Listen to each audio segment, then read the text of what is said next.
Bom dia, boa tarde ou boa noite. Meu nome é Valnir, Valnir Gomes Ferreira Júnior, e eu sou professor da área de Botânica, Ecologia, aqui do curso de Agronomia e de Biologia do Instituto Federal de Machado. E eu fui convidado para falar sobre adubação verde, tá? E já sou formado há praticamente 20 anos.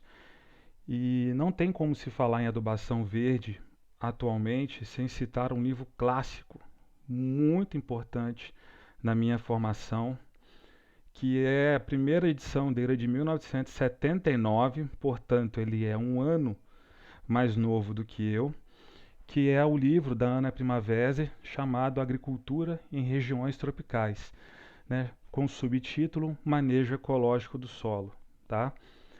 Então a Ana Primavera é a precursora, vamos dizer assim, dos estudos sobre como cultivar os solos tropicais, e ela ressalta sempre a importância, de um reconhecimento do solo, do sistema trifásico do solo como sendo um ser vivo, uma entidade viva, tá?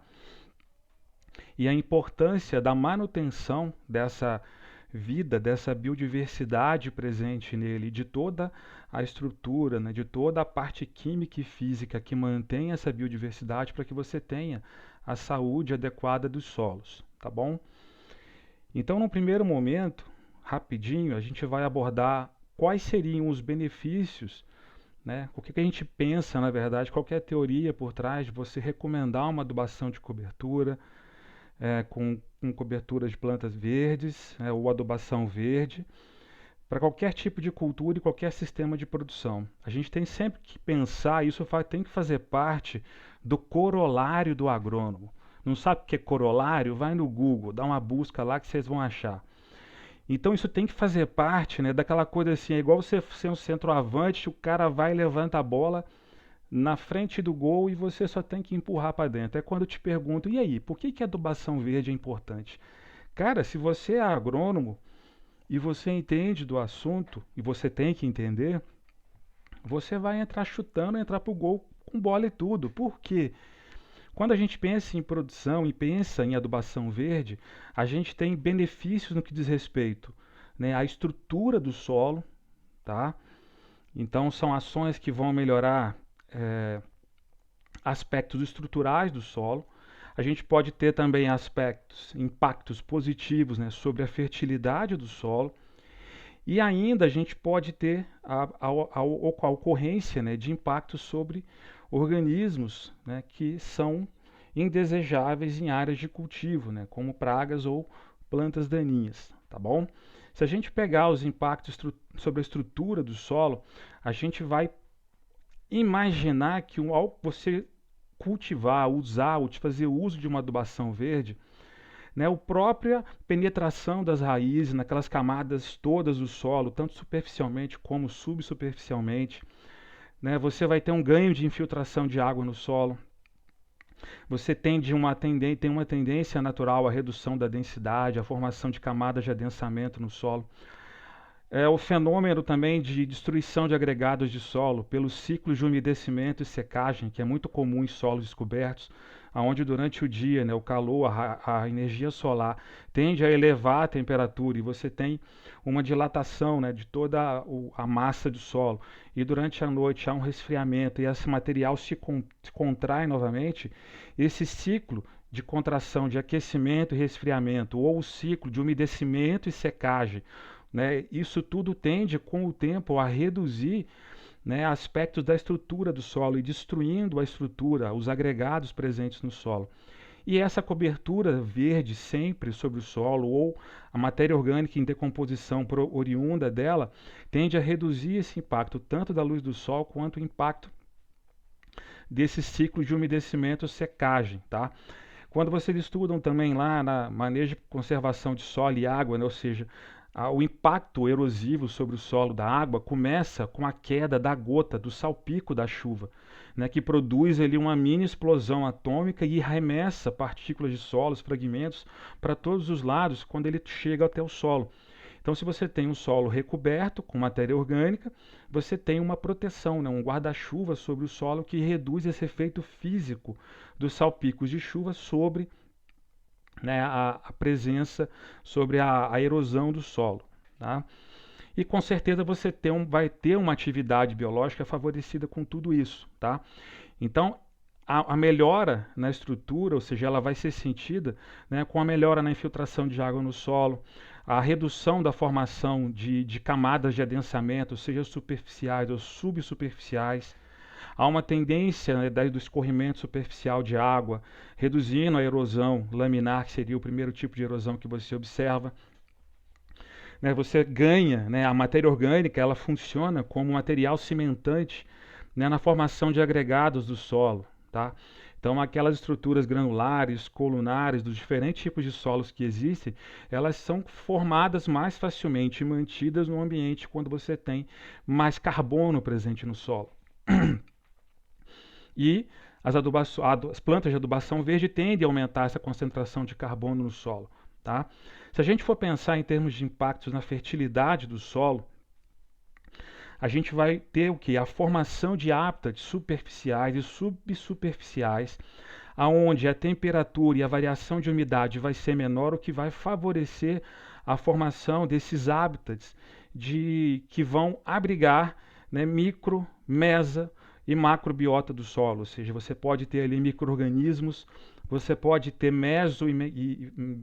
né, micro e mesofauna do solo, organismos vivos que vão viver ali e atuar sobre processos de decomposição da matéria orgânica, na liberação, né, desses nutrientes, favorecendo a ciclagem deles e o reaproveitamento pelas culturas. Da mesma forma, né, a presença desses ácidos orgânicos, ácidos fúlvicos, úmicos, eles tendem a aumentar a CTC do solo, ou seja, aumentar a capacidade de retenção de nutrientes no solo. Tá? Então você tem um ganho, né, coloidal, em termos coloidais, como pelo comportamento desses ácidos orgânicos ser muito semelhante ao comportamento das argilas no solo. Tá?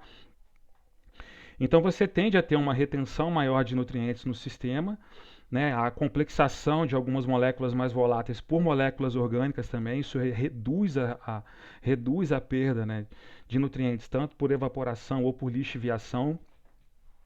E se a gente for pensar em adubação verde, né, um impacto gigantesco que a gente observa em algumas culturas, na maioria delas, na verdade, independente do sistema que se trabalha, se de médio, de alta tecnologia, seria a parte de fixação biológica de nitrogênio. Tá? Então, há muito tempo sabe que existem vários micro-organismos no solo, principalmente bactérias, que são capazes de pegar o nitrogênio atmosférico e fixá-lo na forma de amônia. Tá?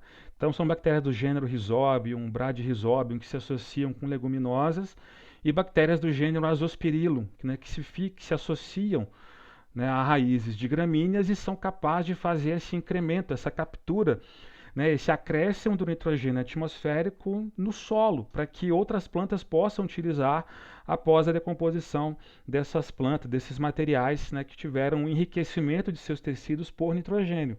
Tá? E se você pensa em nitrogênio, cara, em solos tropicais, em climas tropicais principalmente, né, o nitrogênio ele é o principal elemento, né, limitante à produção, não só de agroecossistemas, mas também de ecossistemas naturais.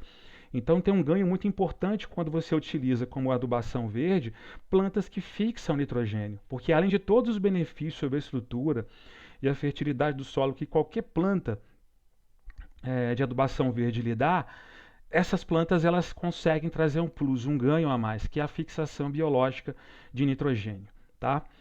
E sobre, né, se a gente for falar agora do impacto da matéria orgânica sobre organismos presentes em uma lavoura, que normalmente não são interessantes, a gente pode citar, por exemplo, interferências que a gente tem de algumas plantas de adubação verde sobre algumas plantas daninhas infestantes. Seja pela competição, né, você não deixa um nicho, né, você não tem nichos ecológicos vagos, por exemplo, entre uma cultura e outra, ou até mesmo na entrelinha de culturas, e você consegue que algumas plantas atuem, né, reduzindo a população de algumas plantas daninhas, por exemplo, né, seja por competição ou até mesmo por efeito alelopático.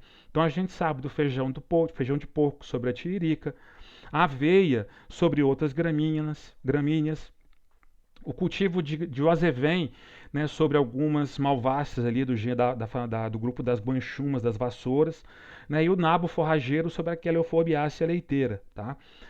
E também, você tem vários relatos na literatura que mostram, né, que o cultivo de algumas plantas de cobertura em áreas com problemas de infestação, por exemplo, por nematóides, né, então vários tipos de crotalária ou de mucuna, né, a crotalária breviflora, a júncia, spectabilis, mucuna cinza, preta, aveia preta, ela tem uma atuação sobre a população de nematóides do solo, se eles forem fitonematóides, né, e causarem, né, danos a culturas, você tem a ação dessas plantas, ao cultivo delas sucessivamente, ou seja, em ciclos de rotação de cultura, a inserção, né, desses gêneros dessas espécies de crotalária e de mucuna e de aveia, você consegue ao longo do tempo ir reduzindo a população de nematóides do solo.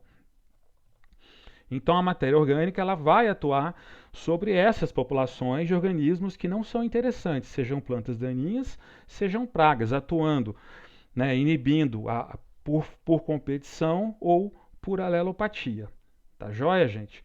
Então isso é o que tem que estar na cabeça de vocês que estão estudando agora, que estão entrando na agronomia, que irão se formar daqui a alguns anos.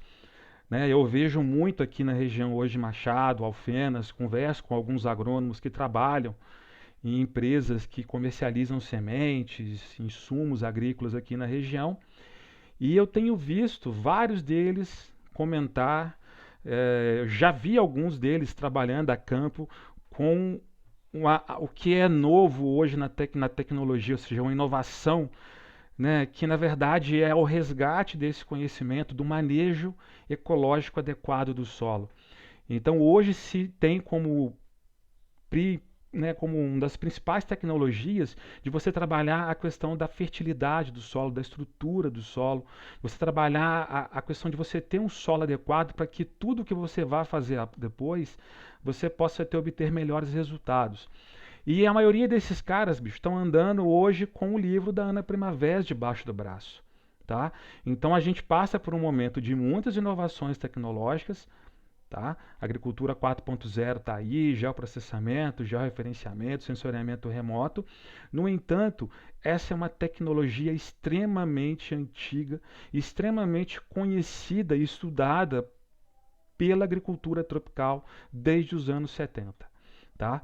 Então, eu recomendo que quem puder, quem tiver a oportunidade, da agora para frente, encontrou esse livro da Ana Primavera para comprar, seja num sebo virtual ou né, real, ou numa livraria, aonde você achar um livro da Ana Primavera chamado Manejo Ecológico do Solo, comprem. Né? É uma bíblia que um agrônomo tem que ter debaixo do braço. E ali você vai achar num livro de 79, de 41 anos, tudo o que tem se feito hoje sobre condicionamento de solo, adubação verde, né, melhoras na estrutura, na fertilidade do solo, com base no que a gente conhecia, no que a gente está desenvolvendo agora de conhecimento sobre adubação verde. Tá joia? Espero ter contribuído com a formação de vocês, com essas informações simples, rápidas e concisas. Me falaram 5 minutos, mas eu não dou conta, foi um pouquinho mais. Me desculpem. Né? Fiquem à vontade para entrar em contato comigo, tá? No Instituto Federal em Machado, tá certo? O que vocês precisarem, eu estou à disposição. Um abraço e até mais.